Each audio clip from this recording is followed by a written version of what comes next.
Goeiemôre. Jy luister na die 86ste oordeenking in die reeks Die Goeie Lewe. Ons tema vir oggend is om op 'n berg te gaan staan.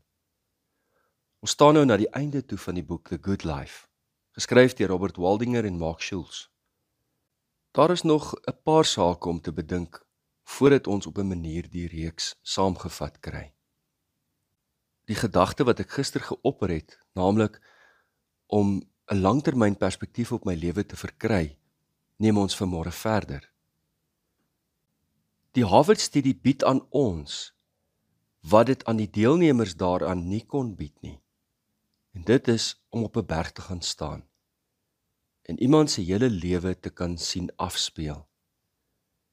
Henry Keene, dis natuurlik ook 'n skuilnaam, was 14 jaar oud toe hy in Boston se West End genader is om deel te word van die studie. En Leo DeMarco en John Marsden, beide oor wie ons vroeër in die reeks gepraat het, was 19. Nie hulle of die navorsers het enige idee gehad hoe hulle lewe sou verloop nie. Hulle het aanvanklik gedink die studie sou vir 'n dekade aangaan. Nou, meer as 80 jaar later, is al 3 hierdie persone reeds oorlede, en so ook die navorsers wat aanvanklik aan hulle die vraag gestel het. Maar latere navorsers het die voorreg om deur daardie leers te blaai. Die 14-jarige en 19-jarige foto's van hierdie persone te kon sien. En die antwoorde wat hulle verskaf het, en die besluite wat hulle later geneem het. En nou dat hulle dit kan doen, wens hulle kon hulle waarsku of ten minste van raad bedien. Kom ek wys jou hoe hierdie besluit jou lewe gaan raak, of ek weet jy voel nou so oor jou lewe, of dit nie die moeite werd is nie, of jy dit nie gaan maak nie, of dit nooit gaan beter word nie. Maar byt vas, dit word beter, heel wat beter. Of, jy is so naby aan 'n deurbraak, so naby aan die waarheid.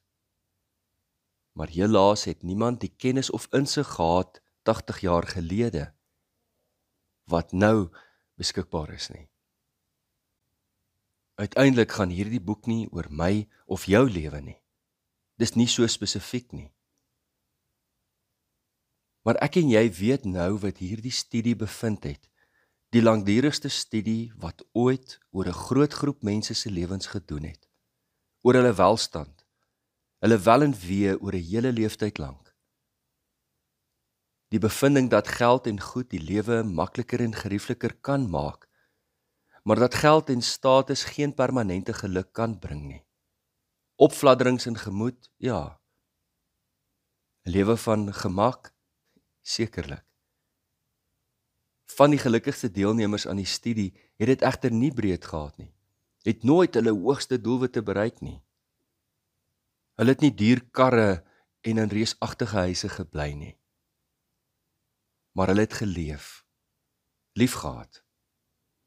Hulle kon dit reg kry om in die geskarrel en die harwar van die lewe self te vind. Hulle het op 'n manier dit reg gekry om 'n kompas in die hand te hou en rigting te behou in die tye wanneer ander verdwaal het. Van die ongelukkigste deelnemers aan die studie was welaf suksesvol, selfs later in hulle lewe beroemd. Huwelik na huwelik het verbrokkel, eensaamheid het hulle lewe lank agtervolg. Van hulle het eensaam en ongelukkig gesterf. Inkomste, rykdom, sukses was nie die bepalendste faktor vir mense se lewensgeluk nie.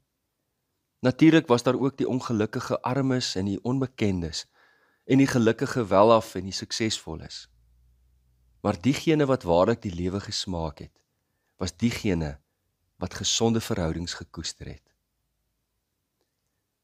Ek het my lewe lank gesien by elke liewe sterfbed van 'n bejaarde. As hulle daar in die bed lê, verswak in hulle laaste dae, wat het hulle by hulle? Dis maar die paar kledingstukke wat hulle nog nodig het. Die foto's van hulle geliefdes teen die muur en 'n Bybel op die bedkassie. Ja, in 'n sekere sin is dit hartseer. Maar in 'n ander sin is dit weer, soos ek gister gesê het, 'n wake-up call. Wat is die belangrikste van die lewe? Jesus was reg. waar jou skat is, daar sal jou hart ook wees. Die kuns van die lewe lê in die mate waarin ons gelukkige verhoudings kan handhaaf. Daar is dit vir jou en vir my, die geheimenis van die lewe. Die groot gebod van Jesus herrys uit die nevels van ons geskarrel hier op aarde, liefde vir God, my naaste en myself. Dit bly die grootste van al die gebooie. Vir my is dit asof God ons met hierdie reeks op die berg laat staan, om uit te kyk oor die landskap van die lewe. Ons sien dit met 'n 360 grade uitsig.